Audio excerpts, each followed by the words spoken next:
Hello, welcome to another episode of Sit in the Attendees Chair. I'm Joanne Dennison, CMP. And whether this is your first time listening to one of these podcasts or you're a returning visitor, really appreciate you taking the time. And today in the studio, I have to my right, working the controls and on microphone number one. Hi, I'm Kelly, working the controls, making sure everything sounds nice. And Kelly is one of our troopers, which someday maybe we'll explain the story behind that. But so she's part of the group that keeps the meat guide and the guidance counselor for grown-ups and even some other things going. So always appreciate having you here. And she's in the Boston area, right? Yes, she's Yep. in the Boston area. One of my former graduate students who actually, still wanted to work with me after going through a semester of classes. And is doing an internship right now. Yep, Yep. finishing Not up. right now, but now. Yes, Yep. not with me. This is- yeah. No, not with me. Not but Wednesdays, but yeah. other days of the week. elsewhere. Yep, we got Kelly, and on microphone number two, who you've already heard. That would be me, Steve the Great. Glad to be here. And a short explanation as to who Steve the Great is, other than the person I live with, is if you took a virtual class with me, you have already met him because that's how the whole The Great started. Well, it was probably always in his head, but he named himself that on Zoom, and it just kind of ended up being a thing. But many of you have met Steve in person from face-to-face classes, other presentations, meetings, and conferences. So even though he's technically not in the meetings and events and hospitality industry, I live with a meeting planner, so we can even talk about that. I'm pretty much involved in it, whether by choice or Whether not. you like it or not. In fact, this is a great time This to is put a that great out time. there. We're going to put that out there. We're going to put out there. I have been encouraged. Well, hold on. Go back to the articles. The articles. Oh, I originally wrote the first article. About was 2-3 years ago, I 2 think or it 3 was. years ago, living with a meeting planner because it's a trip. So that was Sometimes literally. yeah, oftentimes, not recently, but oftentimes, and that led to living with a meeting planner part 2, and it's a combination of all of these oddities, these things that They're not odd. Only odd to those other than us. There We are- think there they're are, not. there are several different things that you begin to notice when you live with a meeting planner. Consequently, I have been encouraged and cajoled and harangued and asked politely to gather those all together and make some type of a book or a booklet or a pamphlet or something. I need content.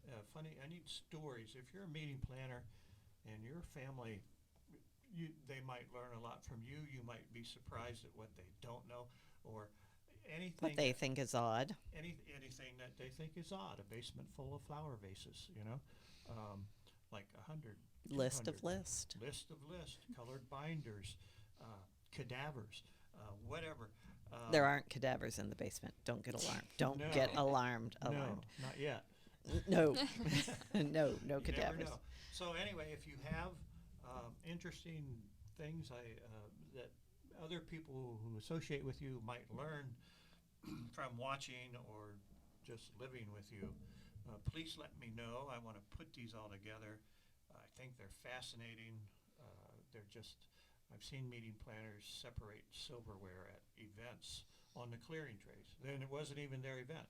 And stack the saucers. I still don't see what the issue is with that. Of course. Stack the plates all in one nice little pile. So they're a bit they're different.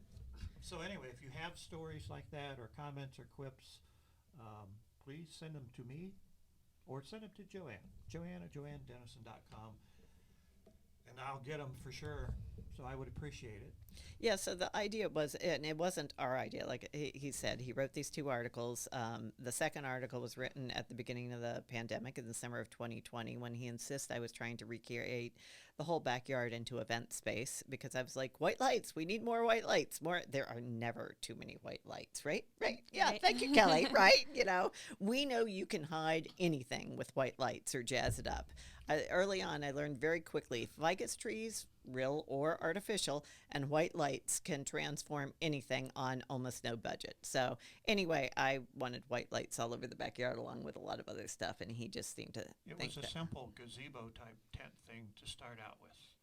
Then the lights, and then the flowers, and then the tables and chairs, and then the candles, and we could have had a major event there. Well, I never got to the outdoor screen. I was looking at that to maybe Yes. do an outside movie screening for our neighbors or something, but that was about the time the weather changed last year, and it either got horribly hot or horribly rainy. I can't remember which it was, but kind of ended up doing nothing with all this stuff that had been done. That But would- anyway, that would have turned into a popcorn. Oh, we got to have a popcorn machine, and that would have turned into just all kinds of things. yeah, yeah, I was really into what can we do in the yard. But the point being is because people have read these two articles and, they've been posted in like the e-guide and things like that. They're actually on the MPI blog, the MPI Global blog, if you ever want to find them, or email us and we'll send you a link. But the point being is after people read them, they said, oh, you should do a book. This was not our idea. This was other people's idea.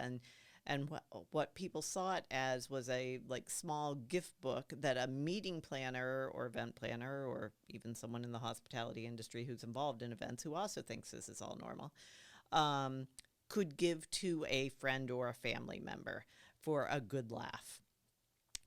So they knew they were not alone.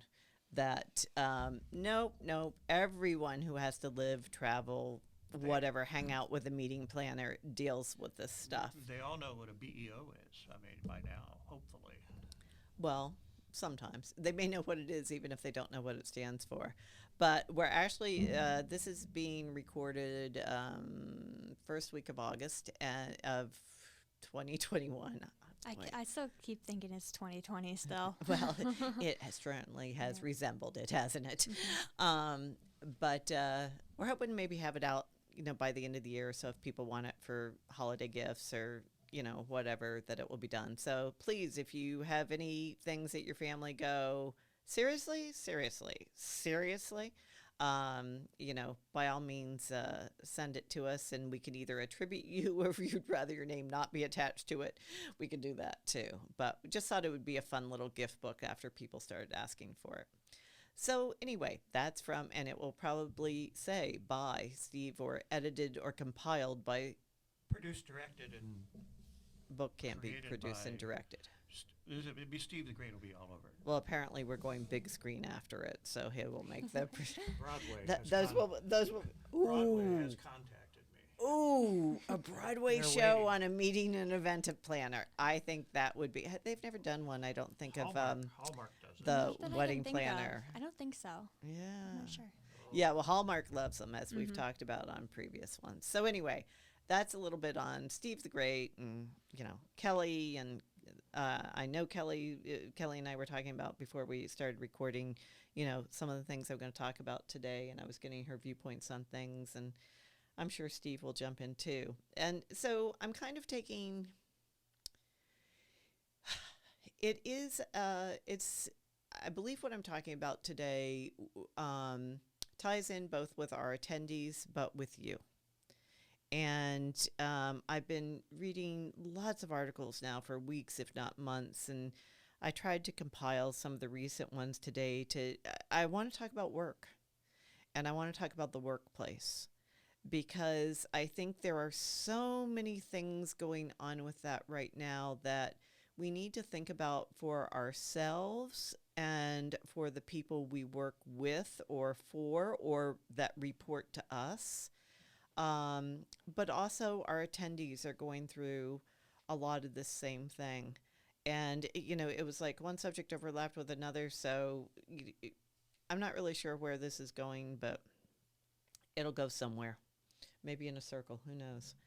So right now, one of the quick things that I saw is as things started talking about going back to the office. And one of the quick things I saw flare up was when organizations started talking about bringing people back to work.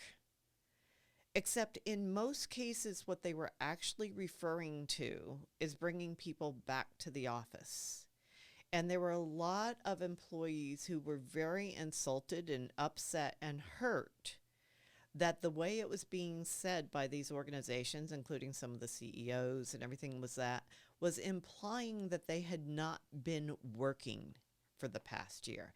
And these were people who were working from home under very, I don't have to explain to anyone, adverse, situations, starting with the pandemic, but also, dealing with, and I may have mentioned this in another one. I was shocked. I've been working from home for 30 years. So, I've always had a printer and a computer and just, I've got everything at home. I've got flip charts, as a lot of you know. I have an obsession with flip charts. And so, learning how to set up a home office, dealing with other people who live in your house, whether they be roommates, flatmates, significant others who also might be working from home, children, schooling of children, etc. And so, and also a lot of people were having to learn really new skills. Our industry is a perfect one. Very few of us knew how to work a virtual meeting.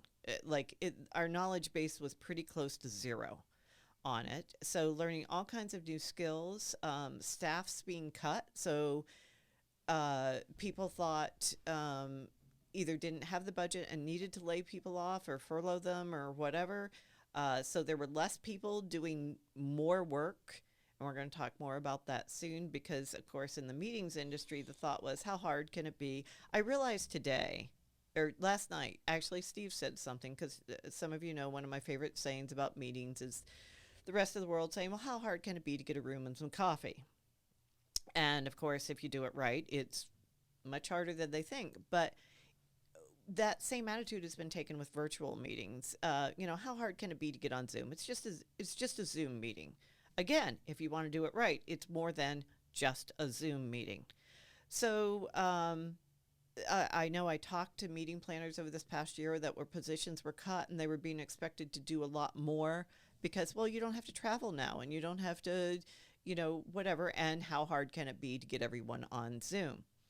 So point being is many people were working, and I'm going to say it, working their asses off, this past year, rearranging their lives personally and professionally to make things happen.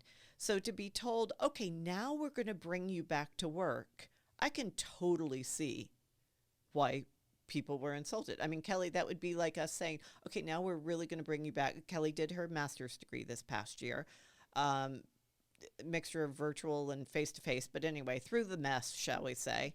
And I mean, can you imagine if I said to you, oh, well, now we're really going to bring you back to school? Would you be insulted? Yes, I would, because I feel like I've definitely been in school, and it's definitely been more challenging than if I were to be like having the normal, like regular in-person classes. Like definitely required a lot more work, and it was definitely school, no less than anything else. Yeah, and I mean, she did a whole master's in 12 months, so just think how insulted you would be if someone said something like that. And I mean, like I said, I've worked from home for 30 years, and when I started working from home, it wasn't cool at all. In fact, people, entrepreneurs like myself and everything, they would hide that they were working from home. They would rent, I don't know if anyone remembers the company mailboxes, etc. It was, where you could go and send your packages before UPS store existed and things like that. You could send your packages and you could rent a mailbox so you could have a business address. And it was always very funny because it would say 100 Washington Valley Road, Suite 121. The suite was a mailbox. Okay. But people did this because working from home was so looked down upon. And for years, people would say to me, well, aren't you, when are you going to move to a real office or what? I did not have a business that people needed to walk into. I didn't have a storefront. It wasn't that kind of business. I was a meeting and event planner. And I liked having it at home. I liked being able to run down to my refrigerator or roll out of bed and run down the hall to check something on my computer or whatever it was. So the whole idea that working from home is not real work has been around for a long time, and some people have really, really screwed it up in what they've said this year. So that's one thing is it made me very aware of watching my language and helping people remember that don't say we're bringing you back to work. And granted, a lot of people were furloughed or whatever and are being truly brought back to work, but it's really about being brought back to the office. So I'm hearing from, I've even got an email from someone who listened to the first podcast for a suggestion for a topic, and I've actually heard of this from a couple things. Let's talk about going back to the office because apparently it's affecting the meetings and events people in a way that I wouldn't have thought of. And the first one reached out to me in February or March, and she said, so they're starting to bring people back into the office, and they have tasked us with creating events that will make people want to come back to the office. And I just laughed because I thought they're missing it. They're missing it entirely. And then I get this email last week from someone who said the same thing. They have been tasked, I'm trying to see if I don't want to use people's names because I don't want them to be in touch with. One component our team is in charge of is coming up with events that will engage our employees. We have onboarded many people during COVID. We constantly receive feedback that some of them feel disconnected. I'm actually pretty sure, sidebar, that everyone has felt disconnected this past year for many reasons, but we'll go with this. When we try to put on in-person events to ensure maximum engagement, no one attends. People decline RSVPs at the last minute for virtual events. Is this something that we are seeing all around, or are we the only ones having the same issue? Furthermore, does anyone have experience with creating positive buzz about coming into the office? Leadership is pushing an in-person culture, which personally I feel may not be that obtainable for the future, but is a valid concern. So, yes, this is obviously going on. Once I heard it from a second person, I mean, this concept that the events department is supposed to put together events to get people, this isn't college where you put ice cream out and people come running down from their, resident dorm rooms, like I that's where I started is doing events in colleges and universities, including in the dorms. And it's just like, no. And I talked about this on, I believe this episode already has been posted, about how, people have learned a lot of really good things about working from home, no commute, saving time, saving money, and how it can really lower the pressure. So I think one of the things we need to think about, leadership needs to think about is, and I was reading this in another article, but I would have said this anyway, think like your employee. It's like everything we say about sit in the attendee's chair. Sit in the employee's chair. Like, why would they want to come back?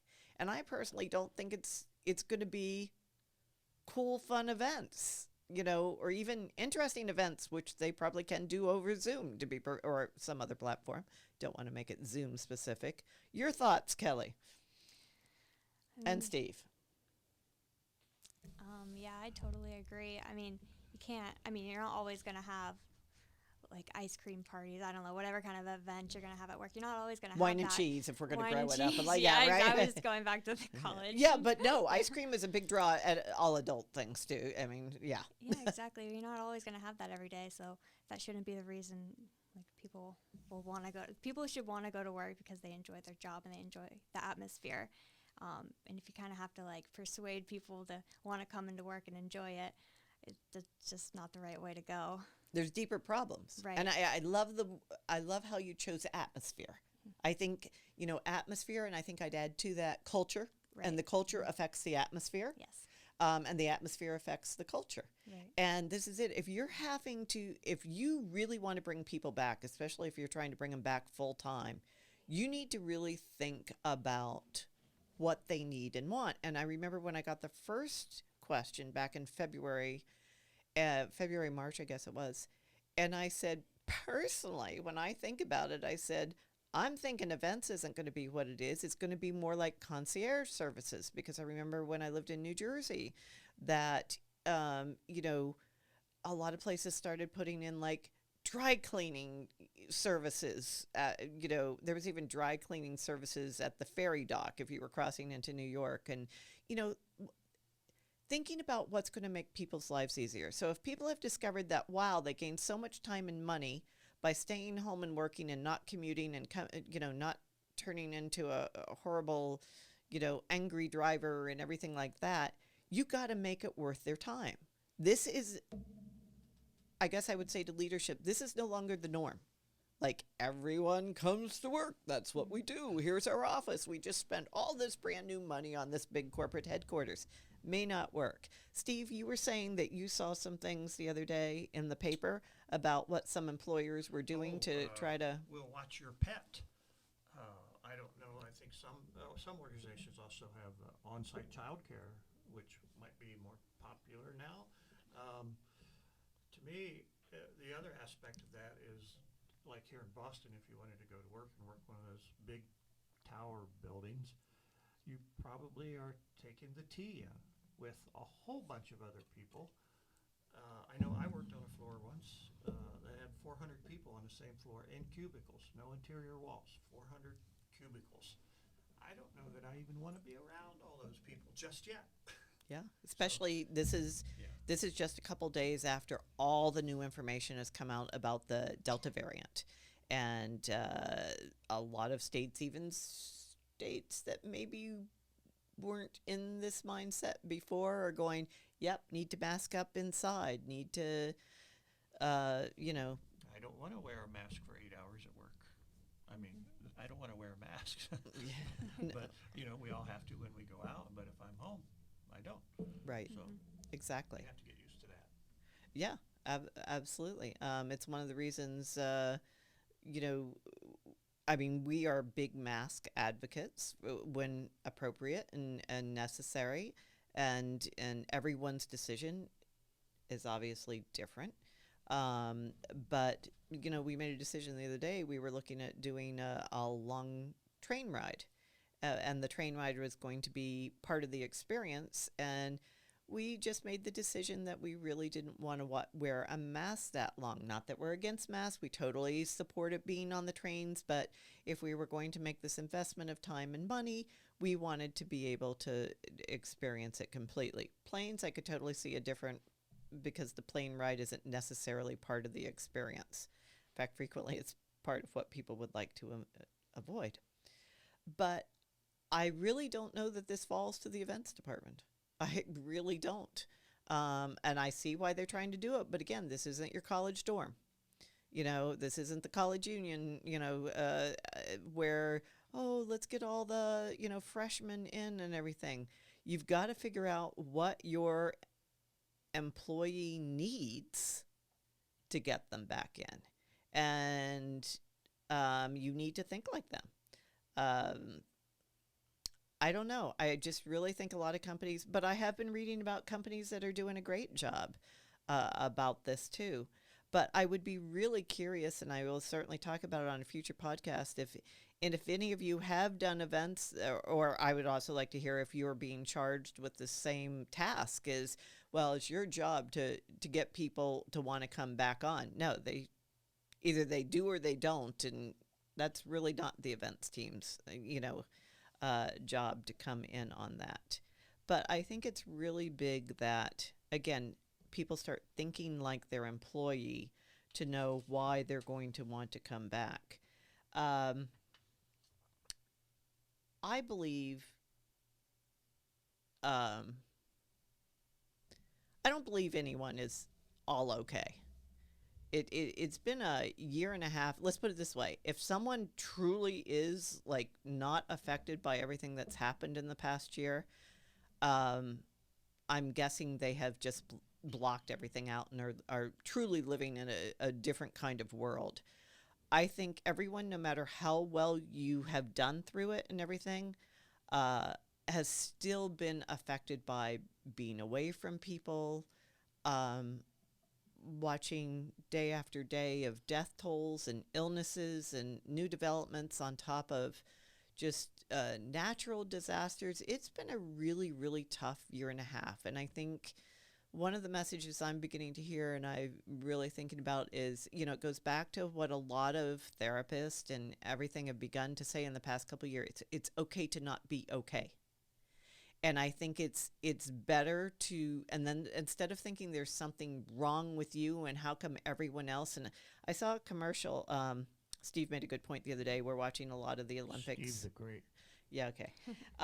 We're watching the Olympics, and he said, the commercials are almost getting as good as the Super Bowl commercials, the new commercials that come out during the Olympics. And Kelly, have you watched any of them? You probably haven't. You've been on such a tight schedule. I think I watched gymnastics and swimming a little bit, but But that's you probably didn't see commercials at I all. don't You think probably so. just I saw one commercial that really, oh my gosh, it was a tearjerker. The one about the adopting the Yes. swimmer. And oh my Yes. gosh, that one was good. It made me cry a little bit. Oh, ask him. I cry Yeah. every time it comes on. I don't cry just the first time. I cry every time it comes on. I love that one. love I it. think that whole series of commercials, I think that's Toyota that did them, about the beginning your impossible or creating your impossible or whatever. Those are, I think they all, a lot of the commercials have been good. Comcast has had some, really moving, thought-provoking ones.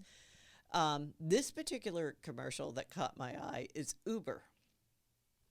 And it's very funny because what's happening is in it, people are going out for the first time. So, like, it shows a couple getting ready to go out on their first dinner, just the two of them, no kids, babysitter type thing. And it just shows people, in a group of women friends all going out to go dancing, and just all these different groups like reconnecting, seeing each other for the first time, going to bars, going to the dance floor, going to restaurants, going to festivals, everything like that.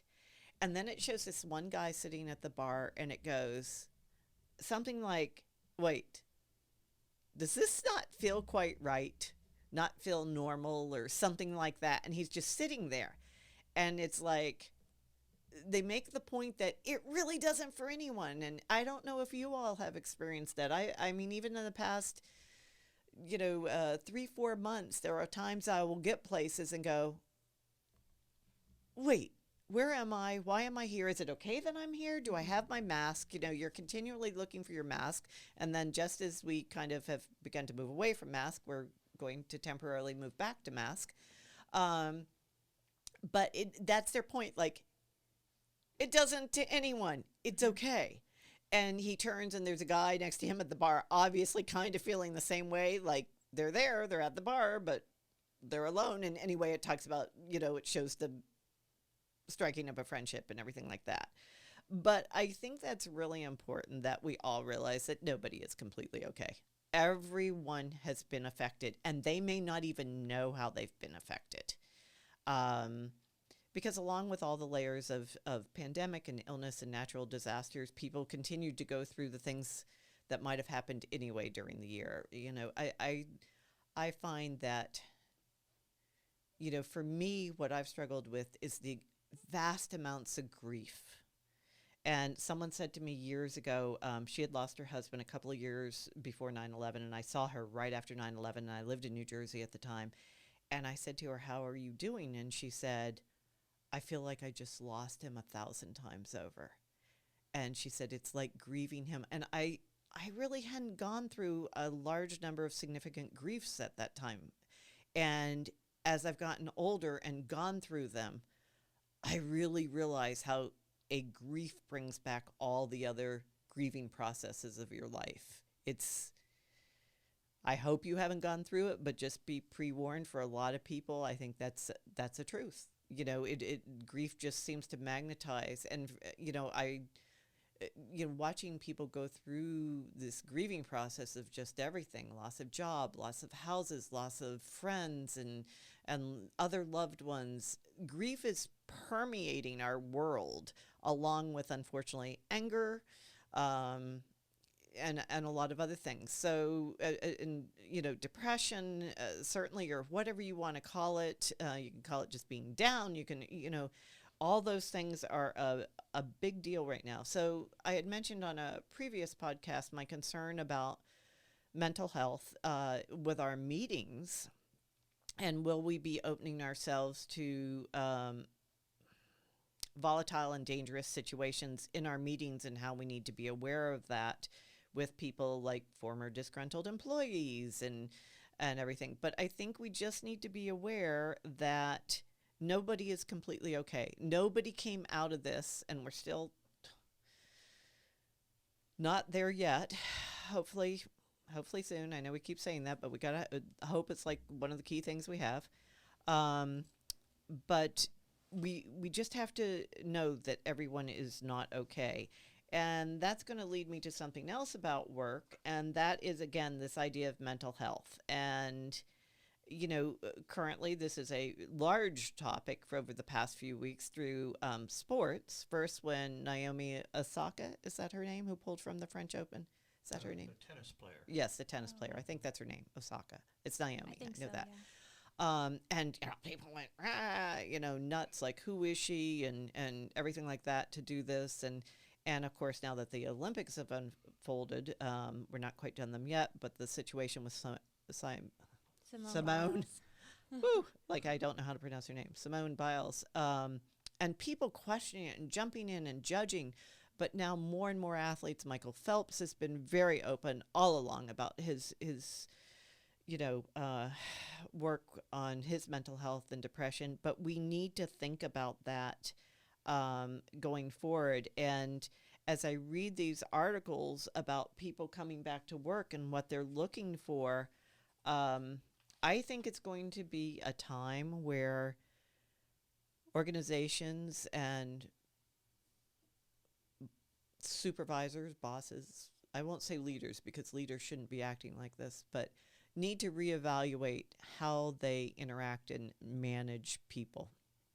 I think a lot of things in the past few years that were considered acceptable. I don't even know if acceptable is the right word, but it's the way it was.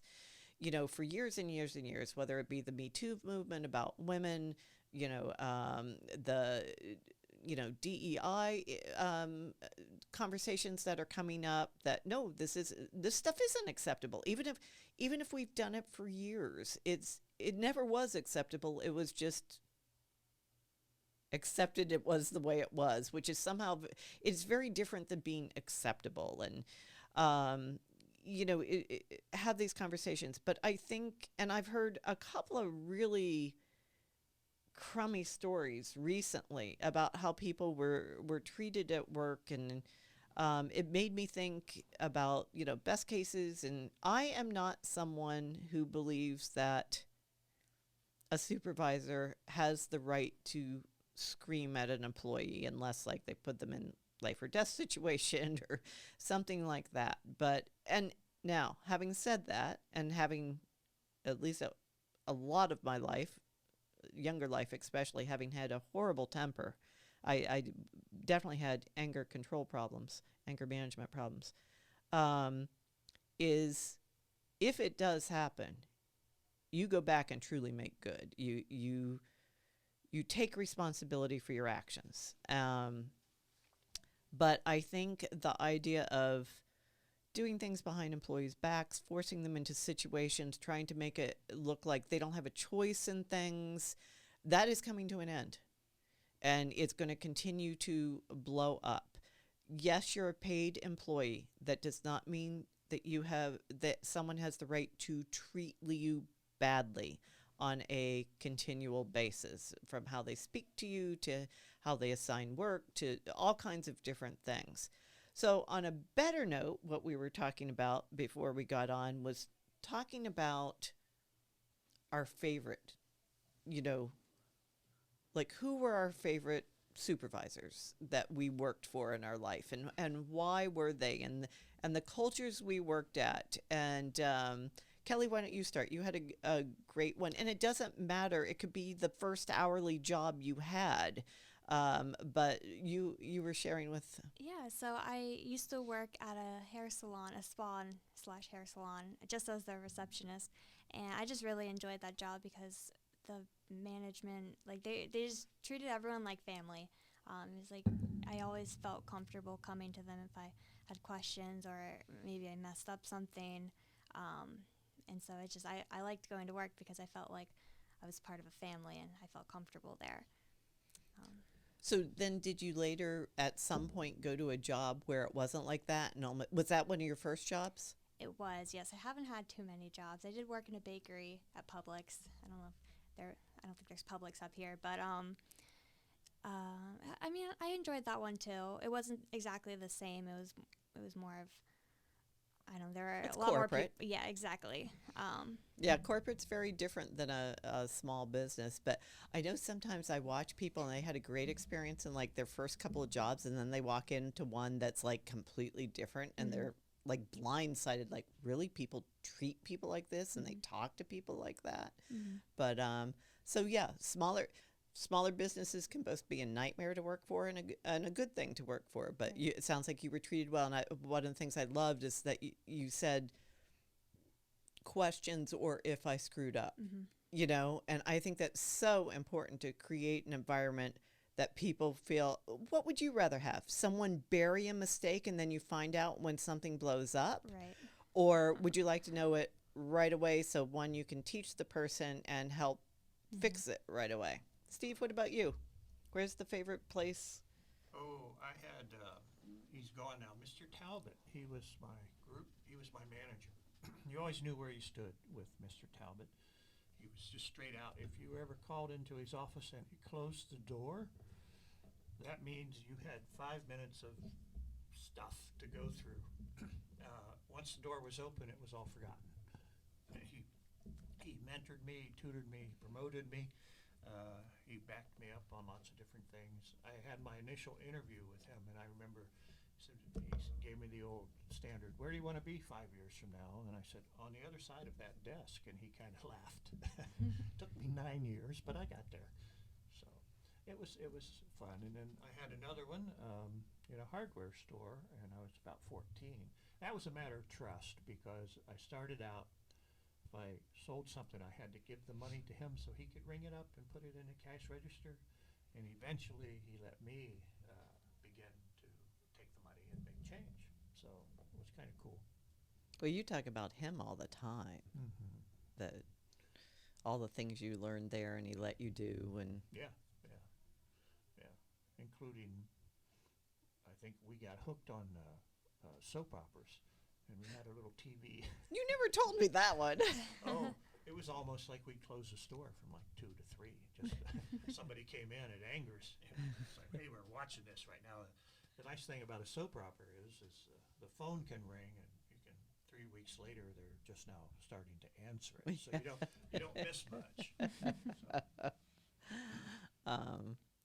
Yeah, when I think back, when Kelly and I were talking before, one of my very first job, other than babysitting and things like that, was I worked in a dance studio through junior high and high school, and I did receptionist and bookkeeping, and taught dancing and things like that. So my first job in the real world, maybe, where you actually had to punch a time clock and everything like that, was I worked for Wendy's right after my senior year in high school, right after I graduated, before I went to college. And it was actually, I would love to find this man. I should put it out on social media and see if anyone can help me find him now that I'm back in Massachusetts. And it was actually the very first Wendy's, because Wendy's was pretty new. And yeah, I know it was a long time ago. Steve's going to make a comment on my age. It was headquartered in Columbus, Ohio. Yeah, Dublin, actually, right? Dave Thomas. Yep, Dave Thomas. And it was pretty new, the first one in Massachusetts was in Lowell, Massachusetts. It's still there on Rogers Avenue. And I got hired there, and never having worked anything like that in my life. But I just think about so many things I learned there about myself and about working for like a large corporation.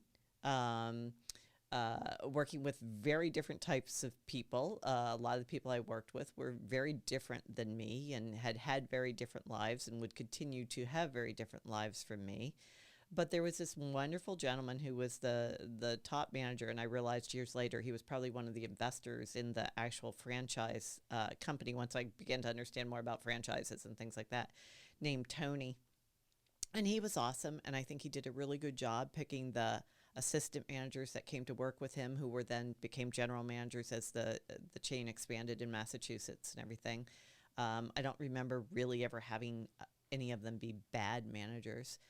But he also he taught me like all these things I didn't know. Like I'd never punched a time clock, and just even learning how they did the time things, and schedule. How do you know how to schedule employees and things like this? The law required a minimum of a 3-hour shift. You couldn't have someone come in for just an hour and a half or something. And if you wanted to get rid of an employee without firing them, give them 1 3-hour shift for a couple weeks, and they'd probably leave. And or I was telling Kelly also, I remembered, so I was pretty fanatical. I frequently worked the front or the carry-out register, and I was fanatical about my drawer being on target, every time. And I got upset one time because it was off, and Tony said to me, well, did you count it? And normally I was taking over for someone else, so of course you counted them out and you counted me in. In this particular case, a manager had brought a new drawer to me. And I said, no. And he said, why not? And I said, well, because so-and-so, whoever the manager was, had brought me this. And he goes, and why didn't you count it? And he said, well, I assumed since it was a manager. And I just remember he looked at me, and he was the one who taught me that whole, I don't know if it's an acronym or whatever, about assume stands for makes an ass out of you and me. And never forget it. And every time I hear someone allude to it, I think of Tony. So he let me do so many things because I was interested in him. I learned how to do food ordering, and it turned out I was good at those things. And I have no idea why, but they interested me. But I just think about the opportunities, and he continued to create opportunities even when I came back during school vacation and things like that. When I look further on, in like the end of college, and I had some wonderful supervisors in college. I worked through the residence halls, RA, came all different positions, and they were wonderful. But I also had an assistant dean who hired me, Marion Schrank, between my junior and senior year of college. And what I learned from this woman as a person, as a woman in a professional environment, about how college is run was mind-blowing. And earning her trust. So she let me do more and more, and just things she put in my head. You belong to professional associations. You just, this is what you do. I got reamed out up one side and down the other for being late to a meeting one time, which was well deserved. But I remember her turning to me and saying, when you are late, you are telling someone that your time is more valuable than theirs. And I took that so hard, which was good, and to heart. And obviously all these years later have never, ever forgotten that. And I was so embarrassed. I embarrassed her too.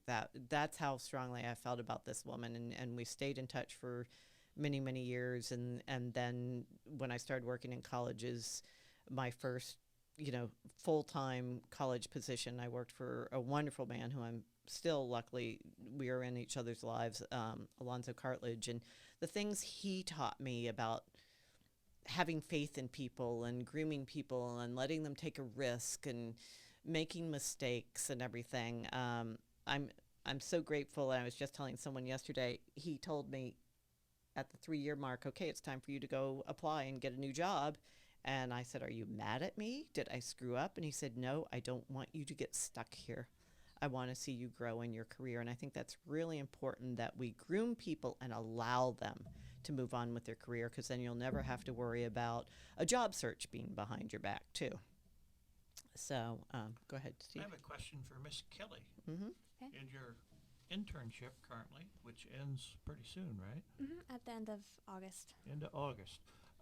So in your internship, what's so far, what's like one of the most fun things, or one thing you've learned, or the most exciting thing, or the stupidest thing you've ever seen? That's a good question.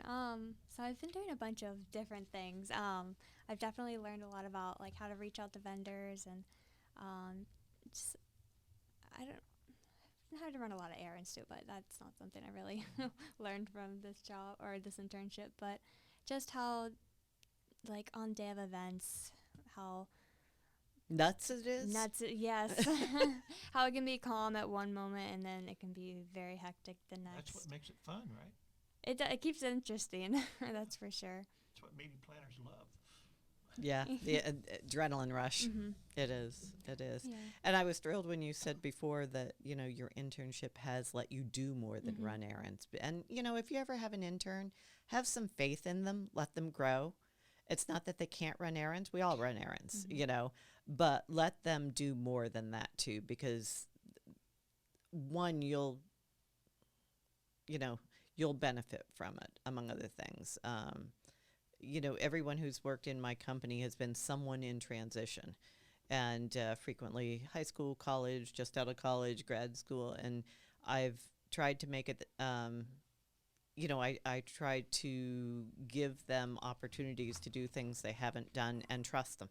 What they Bec- call you, an incubator? What? Yeah, Pauline called it a talent incubator, Yeah. which she's still in France right now, but when she comes back, we will definitely talk to her too.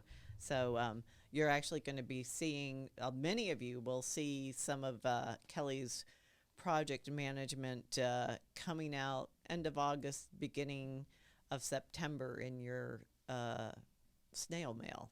So we'll just leave it at that because I don't want to ruin the surprise.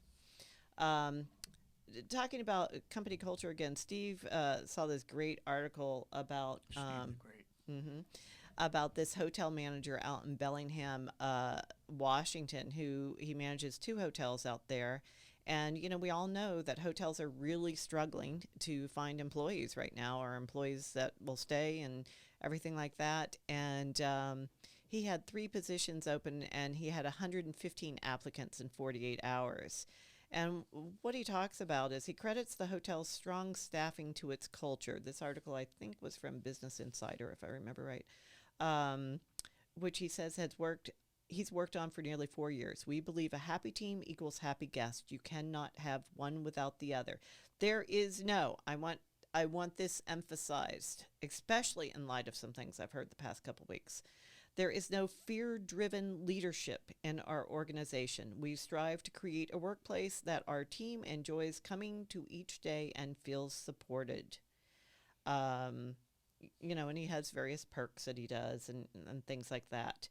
But, I think those points he makes, you take care of your team, they will take care of your clients, your customers, whatever it is that needs to be done, and take care of each other better, I think, too. It's like you said, Kelly, about being in the hair salon, the spa. Mhm. It was a family culture, Right. and everyone had your back. Mm-hmm. And I think that's really important. But fear-driven leadership. I'm sorry, this is not the 1950s. This is not the 1960s.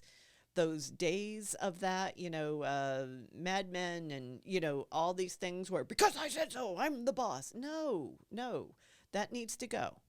And that's strictly a manager, or maybe I would even use the word boss. I avoid using the word boss for some very specific reasons. But, that is not a leader. Anyone who is driving their organization through fear is not a leader. Don't even pretend. Go ahead. I had one boss tell me and a bunch of other people, there are 10 people waiting in line to take your job. I basically said, you better start calling them. Well, and that's happening. I mean, this is going, of course, always longer than I think. I always have enough material to fill hours and hours and hours. But, this whole idea of the Great Resignation, you've probably seen it in the press. People are resigning from their jobs because they are being told they have to come back to the office. They are being given other criteria, and they're going, you know what? This is not worth my life. And this goes back to the mental health issue, is we need to take care of people. And I do feel very strongly about it. I suffered from significant depression when I was younger. It has gotten better as I've been older, but there have definitely been times where I have been rock bottom low. And, through periods of stress and in full transparency, this spring, I pushed myself against the wall that I shouldn't have, but I didn't even realize how much pressure I had put myself under and how much it was taking on both my physical body and my mental and emotional health until I got a couple of big wake up calls, and even then, I couldn't get it really under control until, the months afterwards. So I feel very strongly that we have to look. I have mental illness runs in my family. Two immediate family members are or were bipolar. So I see the damage that mental health can have on individuals, both themselves and the people they surround themselves with. So that's one of the big things that has got to be looked at. And so when employers are going, how do we get people back at the office? Again, think like the employee. What is the employee going through? What do they need? How can you assist them in that? There was a blog post that came out from Michael Pinchera, who I think the world of at MPI Global. It just came out, I believe, yesterday. They did a Meetings Outlook survey, and he wrote a great article. It was a return to events requires greater flexibility. Shout out Michael for this article. It's excellent. And he's talking about, many of the things I'm talking about in terms of people going back to work and how many people have left the industry.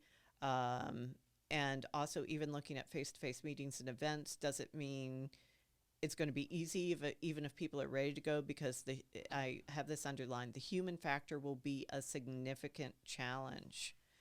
And he goes on and talks about talent and why people left the industry, why they don't want to come back to the office. And he talks about flexibility as a key trait of meeting professionals. And one of the most important traits for organizations during the pandemic, which saw most employees working from home. Many respondents to the survey, 47% say their organizations are keeping the option of full-time remote work for new and existing staff, adapting to these challenging times while understanding the wants and needs of employees. There's a thought.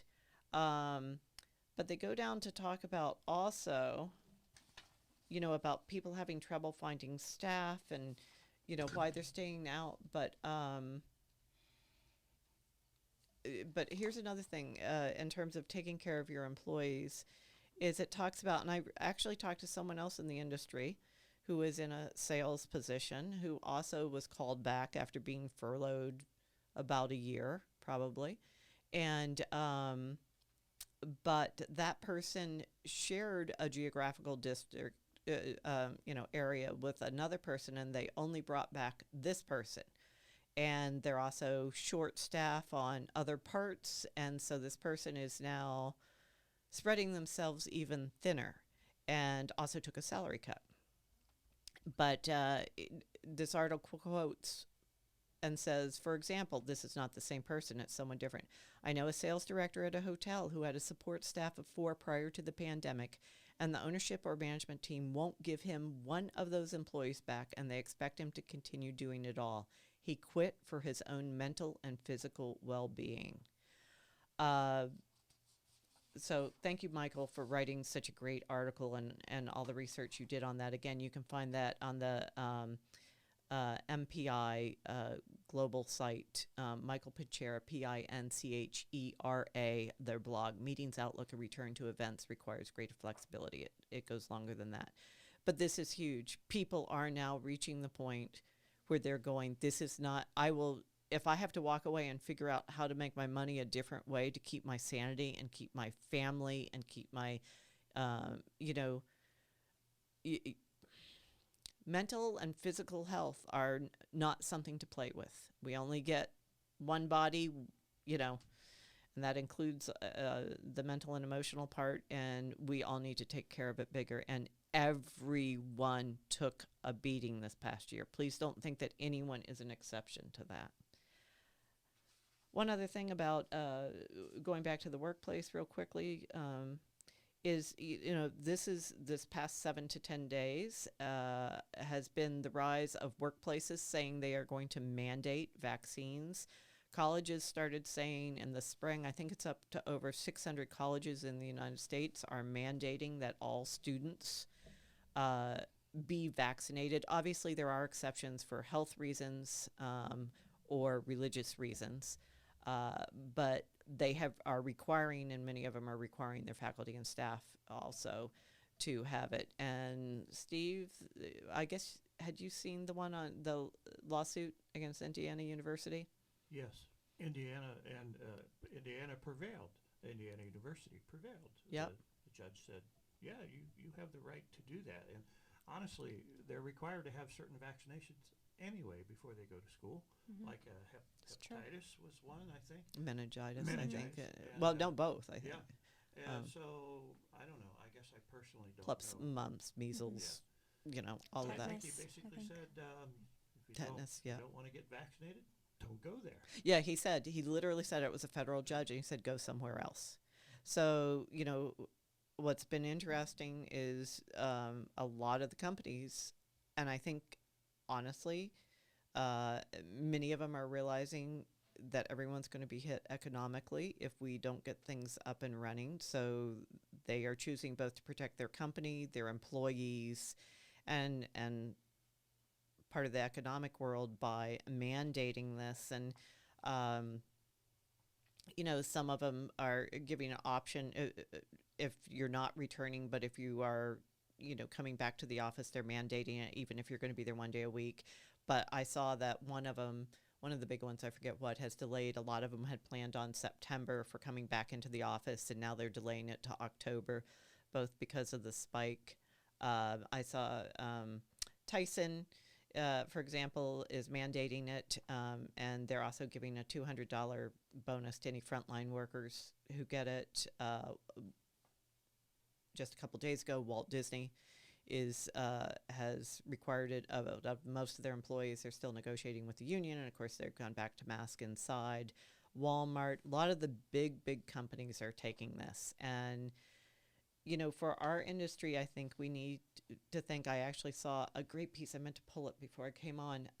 MGM, I forget who it was, CEO, whoever, someone very high up in MGM is saying to their employees, we need to do this because if we don't, we are going to have to, again, furlough people, cut positions, etc. And I think that's what a lot of the corporations, including in our industry, whether it be Disney, whether it be MGM, whether it be hotels, is if people don't get vaccinated, it will have an economic impact in terms of people traveling. We've already seen it again.